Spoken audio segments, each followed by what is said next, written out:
guys for coming for the blockchain week and our panel about media and NFT and what's going on in blockchain as well. And let's start with short introduction. Juan Lee, you shall be first. Well, 2 minutes welcome each. everyone. Thank you very much. NextChange is, the company that I started about 7 years ago, and we are a ecosystem-driven merchant bank. So one of the things we do is we host these large-scale blockchain events. At the same time, it drives our advisory and venture building platform. My background is I spent 30 plus years as an investor on the buy side. Okay, and you're from Hong Kong. Well, I live in Hong Kong, but I'm actually from the US. Okay, Alex, what Yes. about you?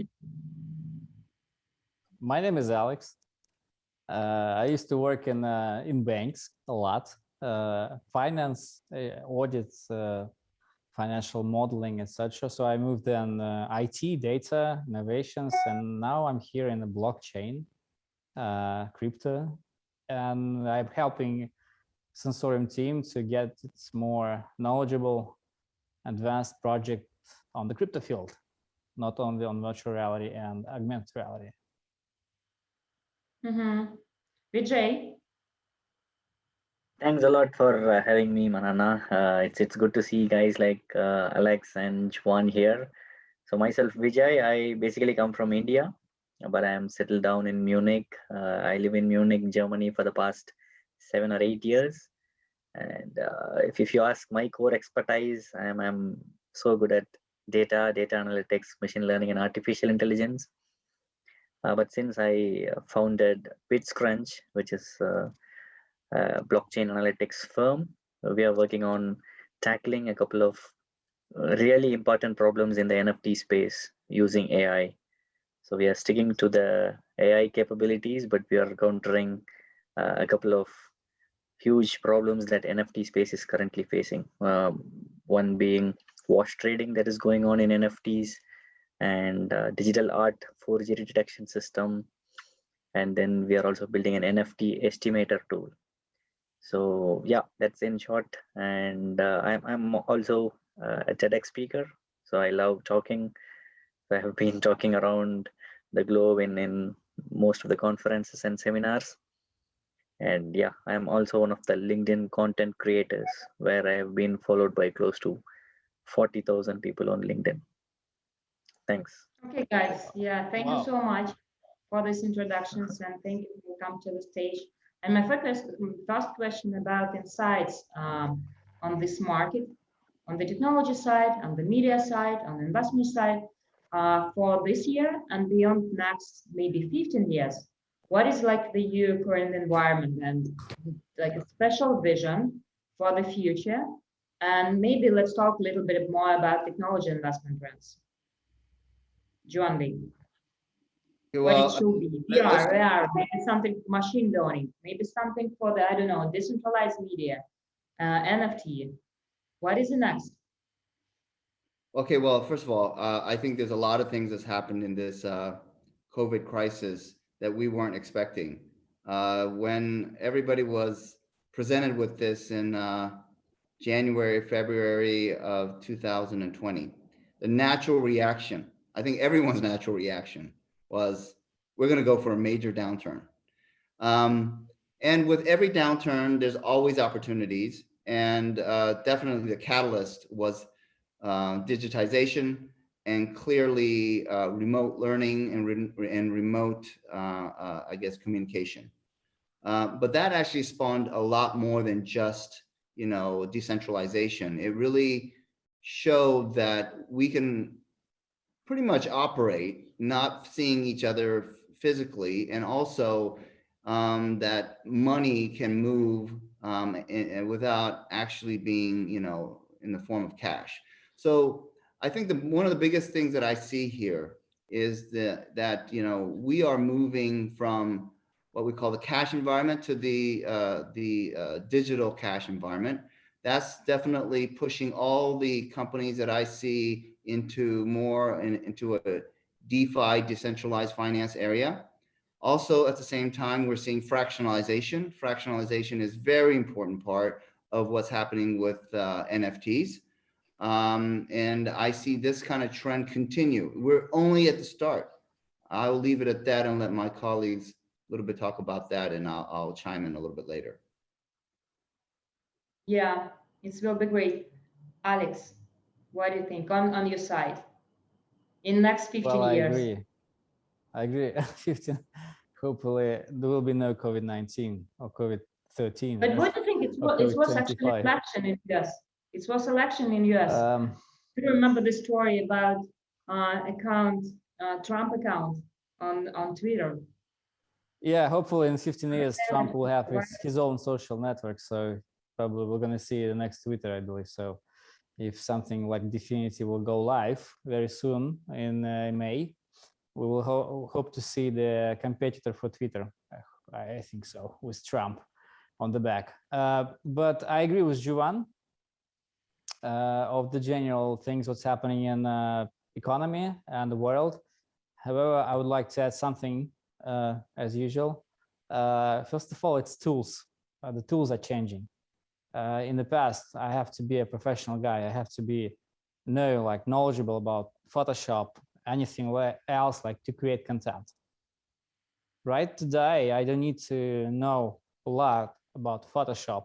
I can use my phone to create content that I can sell like for $700,000 or more. What will be next? I think the next is that we will substitute those tools, which requires your hands and so on some new tools. Maybe it could be the avatars, like generic AI that can create, that is smart, and it can create the content for you using your voice, using the way you move, using the way you shake your hands, talk, interact with your friends, your environment, and so on. And those smart tools, I believe they can create very interesting content. This is point number one. The point number two, I believe the more scalability we will have in the presence, like for the manufacturer, for example. A rival team, they went public and listed company on NASDAQ on $13 billion company. They are adapting idea of microfab factories instead of gigafactories of Elon Musk. And those microfactories means you can build a nice van in your garage. What if you can build your own collectible, for example? Maybe I believe this will be the future. You're just not building, buying the collectible NFT. You're buying also the blueprint that you can build in your house. And the more we went and scale these ideas for future, I believe in 15 years, I can be buying collectible pictures that I can not only just print, I can create them own in my own house, different ways. And I can create even a content for those NFT using very smart tools, easy tools like AI. In Sensorium Galaxy, those tools, AI, it's avatars. I believe some kind of these interfaces with the internet, the new type of interfaces with the content will appear in a couple of years. Is it for the finance as well, and how it's worked for the deepfakes? Because it's so complicated right now, and how we can use VR and AR for the, I don't know, well, maybe for the Discord, maybe for the Twitch, for the education, and for the like the new type of the media. Look at the Clubhouse. It's like the $1 billion company right now. Yeah. But it's plastic now. Yeah. One of the investors asked me, Alex, is it possible that your avatars in Sensorium Galaxy could be a streamer on the Twitch? I mean, AI avatar could be a streamer on the Twitch. I went to our technical team and asked when we can make it happen. They said to us, okay, Alex, looks like from the side of the crypto, it's already happened. NFT can have its own personal wallet. And from the side of the virtual environment and gaming, it will be happening in a couple of months. So I said to investor, yes, we can do the real AI avatar that will be a streamer. And someone can own this avatar, of course. And means the avatar can collect donuts for streaming for someone. I don't know how it's called, digital slavery or something like that, but it yeah, was but it's really happening important real. for the identity. Yeah, it's digital trends and it's really important for the identity. Yeah. Because right now months. they can protect In 2 actually. months. Yeah. So, okay, let's move to the Vijay. Vijay, how it look like on your side? What do you think? Yeah, Because so you're really like a TED speaker. You're a media person. yeah, so Maybe it should be NFTs. artificial intelligence. Yeah. So NFTs are definitely, like investors to,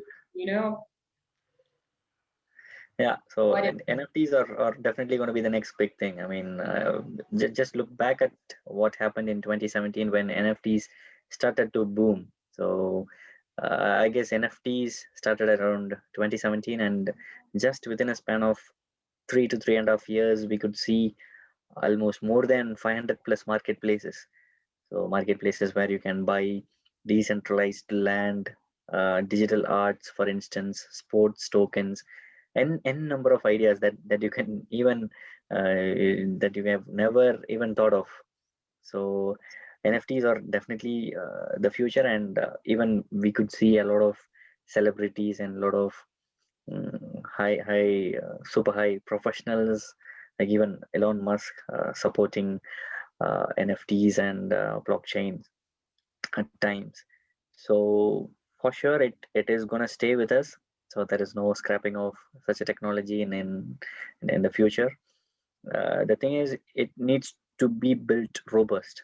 So that is the hole that we are trying to fill as a part of BitsCrunch. So using AI, as Alex mentioned, we are trying to fill the holes that are on the NFT space at this point of time. So NFT estimator. So right now there is no proper estimator tools available for a person to buy an NFT. So that is one of the shoes that we are trying to fill. And there are so many digital art forgeries that are happening around. Let's say people are making changes to the background, rotating the images and so on, and they are trying to resell it again. So we are trying to address that issue. So there are n number of companies like BitsCrunch in this space. So once we start addressing the issues in the NFT space, then for sure the future is going to be uh, the the best thing. Interesting. Actually, it should be next time. It should be NFT for the influencers.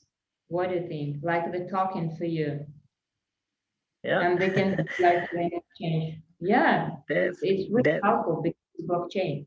Okay, guys, yeah. and my next question. Let's talk about media sector during the pandemic, and like that there is the new investment opportunity and the opportunity for the startups. And let's talk with John.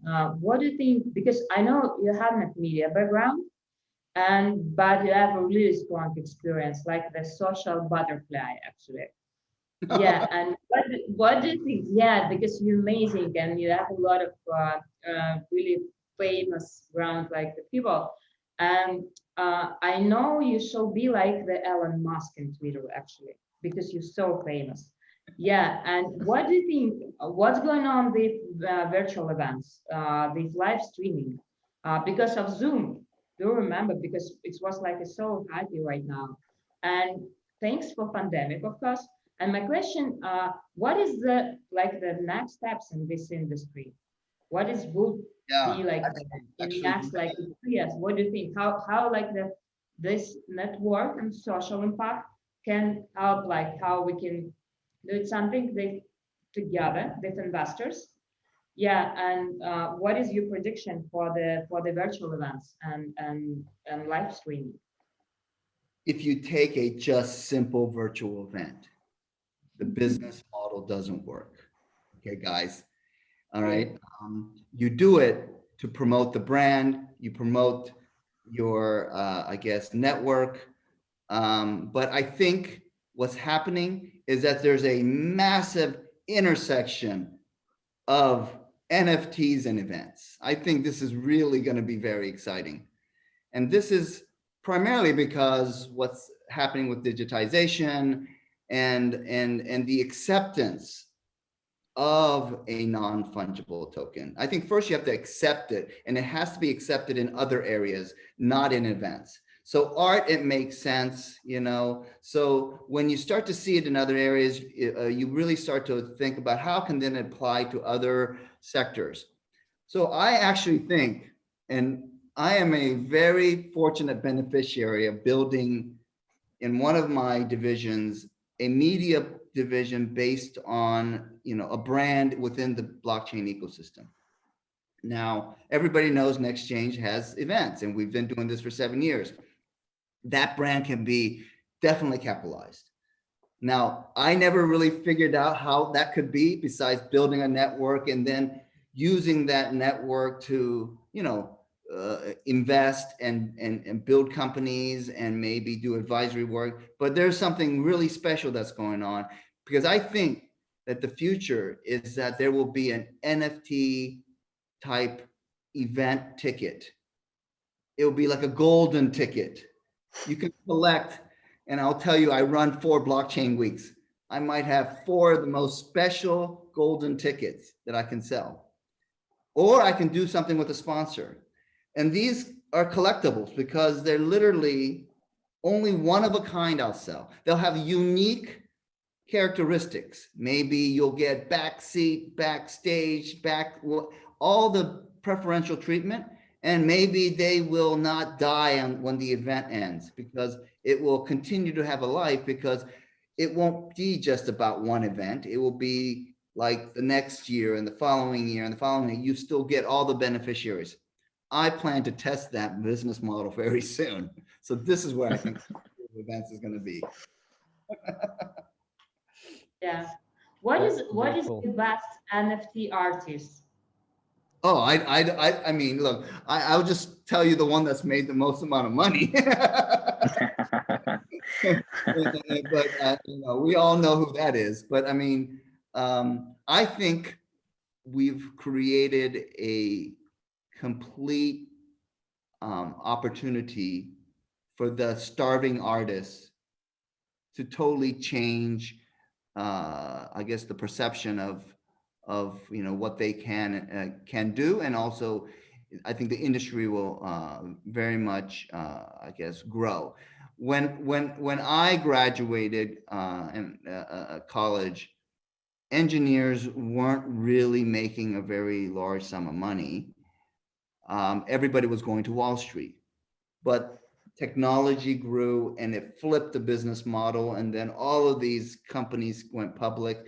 I think that could happen for the starving artist. It could be a completely different set of circumstances. I actually believe that we're going to see a lot of new artists come out, and some of them not so good, but yeah, we'll see. Yeah, but 10 years ago, it was share economy. Yeah, like the Twitch, it was Twitter, actually, Discord, it was Airbnb and Uber. And right now it looks like the creators economy. And what is your advice for the millennial investors? You're saying what kind of economy it is? Yeah. Yeah, and what is your advice for the millennial investors and creators?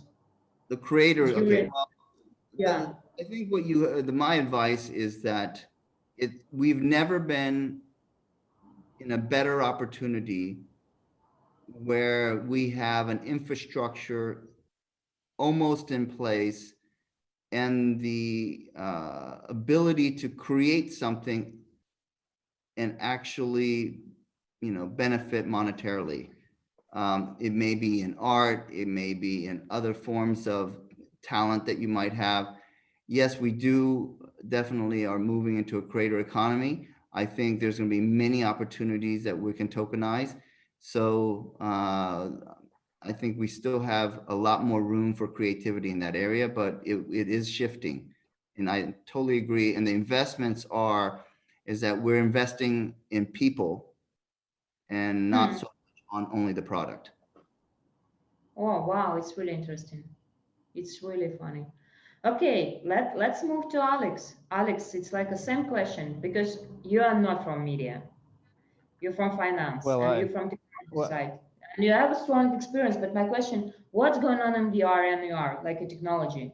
why it's like the other high demand and what's going on in the market in general. Why they have a lot of problems with software, like the smartphones, 5G, and they have a problem with scalability and adoptions.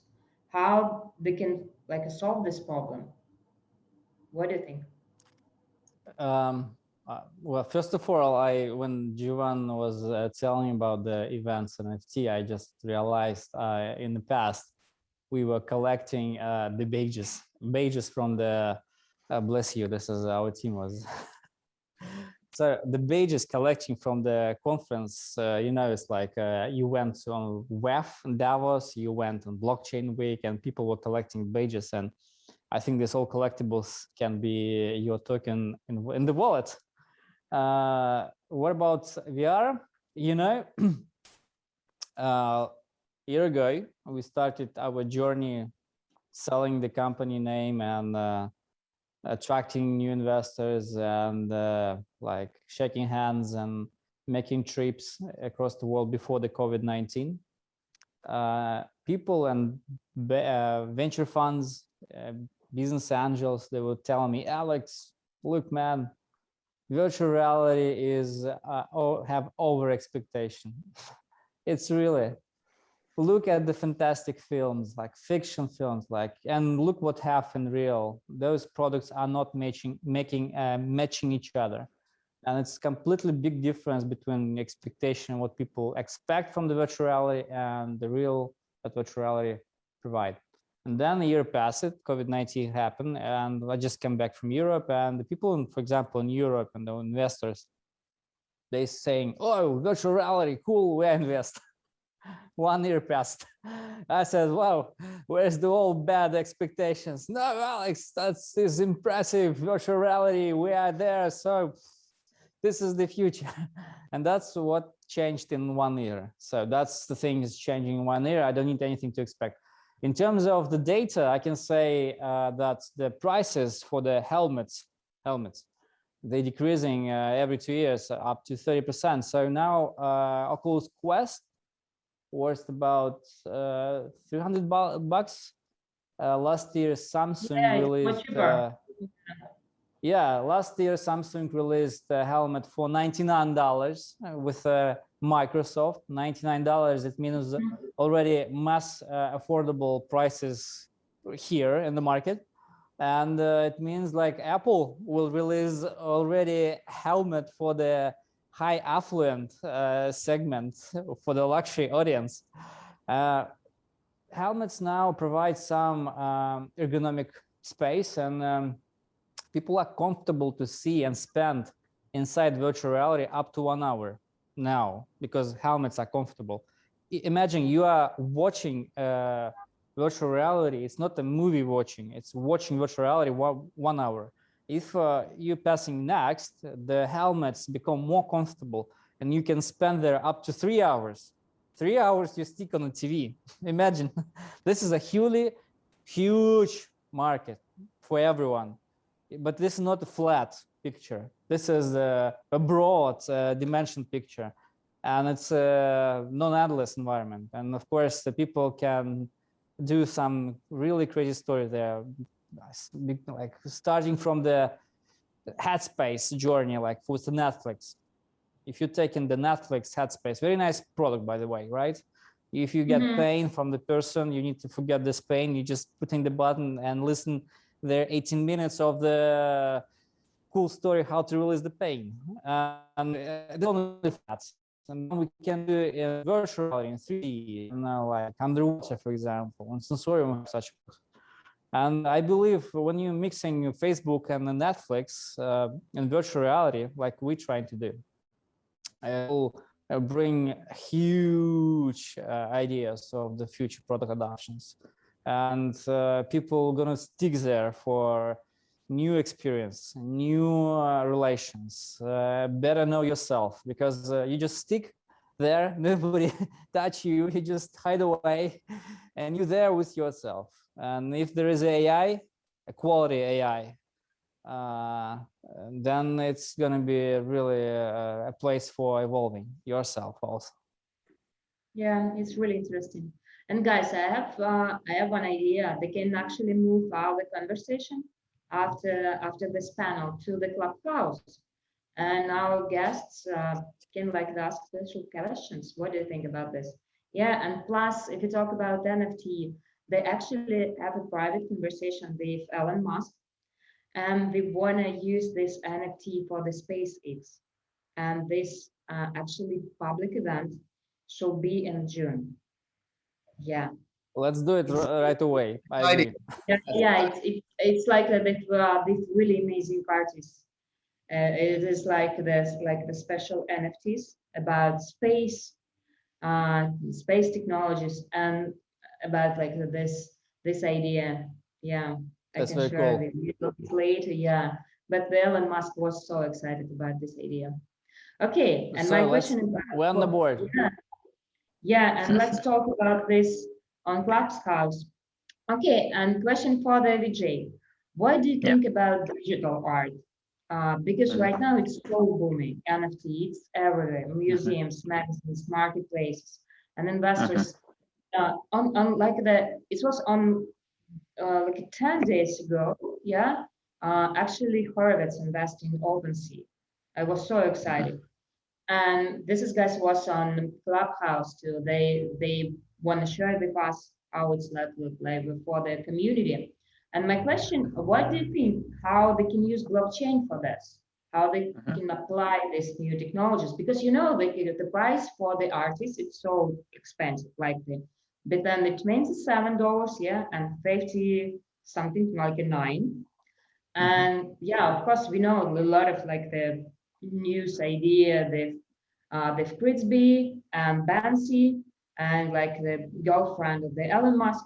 But how it's worked for the like the global markets, how it's worked for the South Asia, and what is the difference with US and Europe, and what is your vision?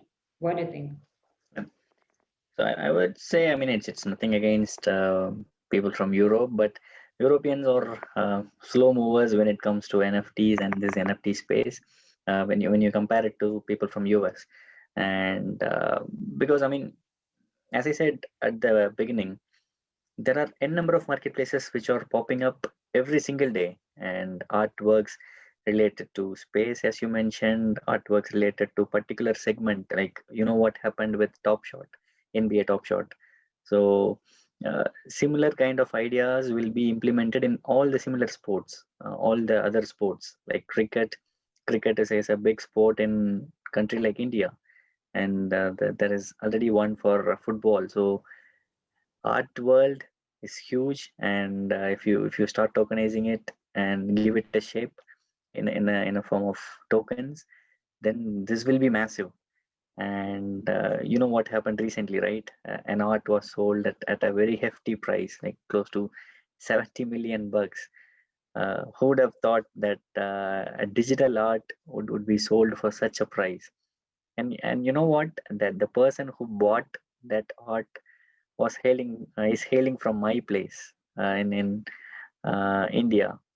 So people are crazy. I mean, people are crazy, and they are investing in whole lot of ideas. So this space is gonna erupt, and as Juwan rightly said, first we need to accept things. I mean, people are already accepting a lot of things in this space. It is just that once people slowly accept it, and then they'll adopt it, and then for sure there will be a huge inflow of money or any digital economy that we are heading on to. Yeah. And what do you think it's could be for the media as well, and for the digital artists? Maybe like to give like a short advice for the actually creators and for the millennials. So for the creators, I mean, creators now have the liberty to explore things. I mean, previously they had uh, several limitations when it comes to digital traditional arts, or portraying their arts on certain exhibitions, or at certain levels. They had very restrictive behavior, so to say. But nowadays creators, they have the liberty to explore things, and as you rightly mentioned, they now have to take it into account of few dollars, like for minting or for the gas price or for the transaction fees. There you go. You can mint your NFTs onto any marketplace like Rarible or OpenSea or any other marketplaces out there, and you can actually start attracting bidders, start attracting people who can buy that. So now you can sell an art without even moving your place where you're sitting right now. So that is the whole new picture that this blockchain and NFT has given to the creators. So keep exploring options. I would say just look out for traction, because people always go with traction, right? If somebody like caliber of Elon Musk speaks about something, then people are into it. So just look out for traction and be smart, be creative, and as Joan and Alex was saying on even ticket types or AR VR ideas, it's good to have such meetings more often because we can actually get a lot of business ideas out of such calls, in fact. Interesting. Guys, what do you think the most actually like the next big challenge for you personal and for your team? If we can talk about a little bit more about maybe legal framework for this industry, and plus how they can use community and humans and artificial intelligence, yeah, and blockchain for the content production. What do you think? What is your next big challenge? And maybe for you startup or maybe your venture capital partners, what do you think? Maybe yeah, I because can add. actually decentralized production is it coming or not? And yeah, and they have a lot of issues with data privacy too, and like the special regulatory frameworks because it's cryptocurrency, it's blockchain, and what is your next big challenge, John Lee? Well, let me just say to you that always the biggest challenge in blockchain is how fast it moves. I always try to tell Yeah, everybody that blockchain is always going to be faster than you. yeah, Mhm. It But doesn't for mean, the artificial intelligence, look for the deep technologies, like yeah. the Alex, he talked about VR and ER because it's deep technology as well. It's not like it's so easy like a blockchain. This is you should be with PhD in math or something, like cybersecurity or computer science, and it's so complicated. Yeah, so where But where I am thinking in terms of my biggest challenge is always to take advantage of the trend fast enough to mobilize and make sure that I understand all the moving pieces so that I can either invest or be a part of it through helping build companies around it. So always the biggest challenge is the speed for us because if you just take any of the big trends, they happen very quickly. So we are definitely looking at a number of these different trends, but at the same time understand that things evolve so quickly that what was made sense for investment a few months ago, it may have evolved into something much more complicated, and then that's really what should be the what the future looks like for the technology. So speed is very important. yeah. yeah, interesting. Alex, what is your next challenge for your team Well, and for your I personal? saw it, and my personal challenges from my prior past experience should be three things. The first is people, because Juwan said about speed, and you have to make bold, hard decisions and quick, sufficient enough. But you need people in place who will execute, and these people are now educated and they have experience on the technologies that coming from the past, not on the new technologies. So they have to be like, you have to imagine if you're planning to jump or switch from another thing to another advanced thing, it means like there should be a person who will support this jump. but usually people support them from the handsome things they touched in the past, because it's technology new, they have no experience with it. So this is the first challenge, to find relevant person who will be well enough to educate himself or herself very quick enough. Second point is taxes. I have no idea how to deal with taxes on digital world, and the more I know about that, like Pillar 1, for example, in Europe, France just conclude like Google tax in Russia or other things, like some aggressive countries for taxing. They're trying to take a tax where you have your server located. And then, and this kind of thing, for example, if you have internet of computers, will be not this, you have a different tax rate? I have no idea. And this is the big question we have to decide, I think, in the next couple of years, because this will be the most sophisticated question, where you pay taxes from the digital business.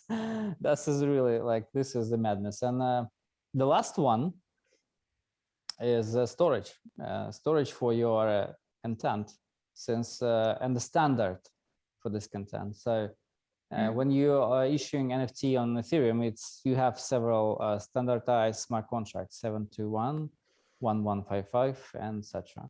If you're planning to launch an NFT on a new blockchain, there is no standard. For example, if I would like to launch the NFT on Polkadot, which is a really cool one, why not? Why not to use Polkadot? But there is no standard, so I cannot take the NFT from Polka and go on Rarible, because they will just not support this idea. So I believe we need to develop some ideas of the standard, cross-chain standards that should be applicable everywhere on different networks. Plus, we have to have to them, as part of mandatory NFT standard, storage, because on the Rarible or other like marketplaces, you contain your image or content somewhere, like on Google Drive. Someone, for example, can forget to pay for your Google Drive or Amazon Drive, and your real content will disappear, but your NFT token will remain. And this is a useless NFT token, because there is no content anymore yet. And it means the biggest challenge, so to draw the sequence that NFT should refer to some storage should contain the real agreement between you from your side as you owner of NFT, and this content that you keep this in the storage, some agreement should be linked in a legal perspective.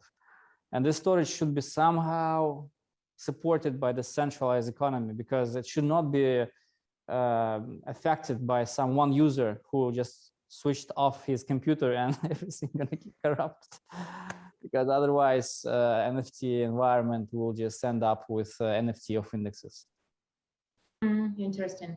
And one more question from a friend of mine. Actually, he's from gaming, and he asked me, for example, if we talk about develop an ecosystem on Twitch for the streamers, how we can use like if they want to interact with them each other, how we can use VR for the dating, like the meetups. Oh. Easy. So first of all, like you will business model. No. You will, first of all, you don't have this regular action calls next, swipe. There is no next, swipe. In VR, you have something like Droid for yourself. You see the avatar representative, or not the real image of the person. And means that you have to believe that AI matched the next person for you efficient way. You have to it about sexting AI? Yeah. Is it about sexting AI, or it's like just like first of all, I mean, give you example, like I give you example like Replica. This application, they based in LA. They have over 1 million users or something like that that chats with AI, and they chats in a romantic way. It's not lonely people, by the way. They have spouses, like partners, and like anyone, like lovers, and maybe partners and lovers and spouses all together. But they chat with AI in a romantic way, because they want to chat with someone who will not discriminate their ideas, and AI can chat with them and flirt and make romantic talk and dialogue. So I believe this could be a very nice way. And by the way, there is a next move. They can do a sex with you. Wow. Wow. Okay, it should be like do you remember this blockchain robot, Sophia? They can actually use for the sexting AI, like the next generation. Yeah, you should be doing something like this. Okay, let's move to the same question for the VJ. What is your next big challenge? The challenges, as Joan said, I mean, this space is highly competitive. So you need to be on your toes. You need to be running, and you need to be looking at opportunities that could pop up over a night's time. So suddenly you wake up the next day and you see an NFT that is hitting all the headlines. So you need to be on your toes right from day one when you're into this space. And then, as Alex also rightly mentioned, the storage is also one of the crucial factors and aspects in this particular space. And as I was mentioning about the products that we are also building, wash trading of late has been a problem in this space. So if you know someone and if I know someone, we interact within ourselves, and we were able to sell our NFTs at a good price. So that makes it look like that NFT is a really cool one, but it is actually not, because we had friendships and we did this wash trading. So this is one of the issues that a lot of marketplaces or even sellers are facing at this point of time, because an NFT with a really good value isn't traded well. Rather, a mediocre NFT or a mediocre token has been sold at a greater price because of wash trading. So we are right now working on tackling this issue. So we have an alpha version of this product, and we are also looking out for investors. So we are planning to do a seed fund or in the coming weeks or months. So yes, these are the problems that I see in this space. Yeah. Thank you so much. Okay, John Lee, Alex, and Vijay. And there are only 3 minutes, last 3 minutes. And I have a short question for us. It should be short answer, like around 1 minute. First of all, who is the Satoshi? Next, what is like let's imagine it like the price for the Bitcoin and then on the year. And let's imagine you 18 years old guy, yeah, and it should be advice for this year, what you should to buy, what you should to do. Maybe it should be startup, maybe it should be something about storytelling, like a short advice for yourself. Let's start. Joan Lee, you first. Satoshi Bitcoin, and your advice for yourself. Satoshi is an NFT. Okay. Okay, price. No, the Bitcoin price will be by the end of this year 200,000. And what? 200,000 by the end of this year. Okay. And my advice with any 18 for yourself, you like an 18 years guy from TikTok, for example. So and the advice I would give any 18-year-old is when you graduate, or if you are involved, you should in blockchain or anything related to technology, you need to take risks when you're young. Yeah, because take it's harder to risks. take risks later.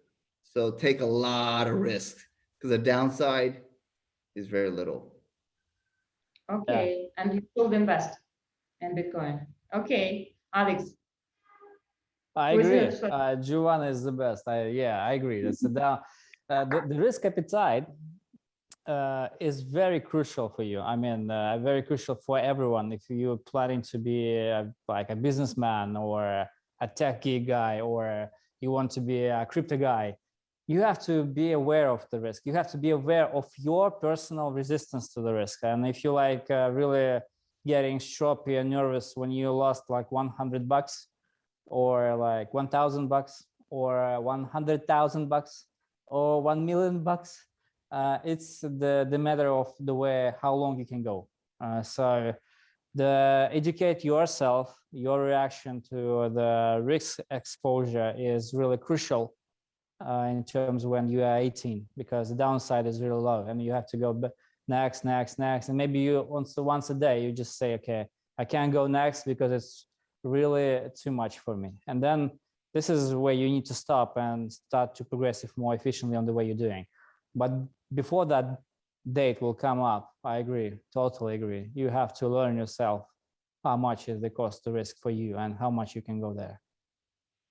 Who's the Satoshi and price of the Bitcoin? Satoshi. It's Elon Musk. Satoshi, okay, if I'm 18, okay, if I'm 18 or maybe 16, no, 14, I would say 14. I believe Satoshi is a government, is a Wow. few people from government who just have a single key from the somewhere over the different countries. This is not real person. This is some guy who like exchange. Maybe he died already. I don't know.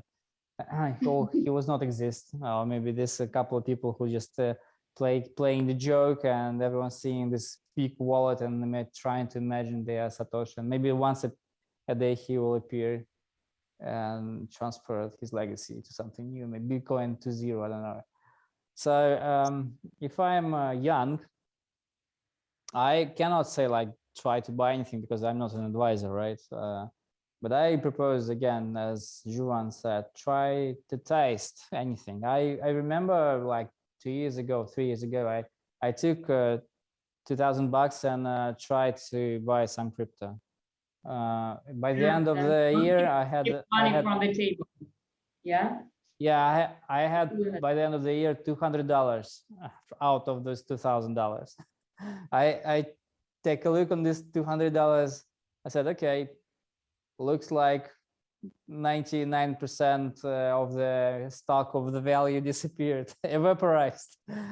And I said, okay, no problem. But then 2 years pass it and everything go back, and even with some return on equity, on the capital, I was really shocked. So, and this is only happen when you try.